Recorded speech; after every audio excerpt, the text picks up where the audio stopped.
আজকে আমরা জু জিওগ্রাফি থেকে একটি আলোচিত একটা টপিক যেটা হচ্ছে প্যানজিয়া। এই প্যানজিয়া সম্পর্কে জানব। তো প্যানজিয়া জিনিসটা আসলে কি? বর্তমান বিশ্বে আমরা দেখি যে 7টা মহাদেশ। তো এই মহাদেশগুলো আসার আগে পৃথিবী যখন প্রথম যে অবস্থায় ছিল, যখন সৃষ্টি হয় পৃথিবী, তখন একটা খণ্ডে ছিল। এই একখণ্ড ভূখণ্ডকে বলা হয় প্যানজিয়া। এই প্যানজিয়া প্রথমেই 7 ভাগে বিভক্ত হয়নি, প্রথমেই তারা 2 ভাগে বিভক্ত হয়, একটা হলো উত্তর অংশ আর একটা দক্ষিণ অংশ।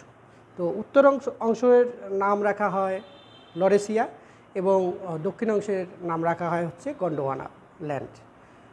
এভাবে কিন্তু আমাদের এই মহাবিশ্বের সৃষ্টি এবং এই মহাবিশ্ব বর্তমান রূপ ধারণ করেছে।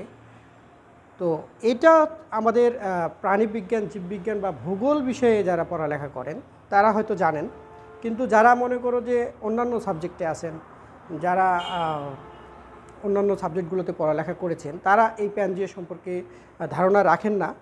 তো আশা করি প্যানজিয়া সম্পর্কে আপনাদের একটা ক্ষুদ্র ধারণা দিতে পেরেছি। সবাইকে ধন্যবাদ।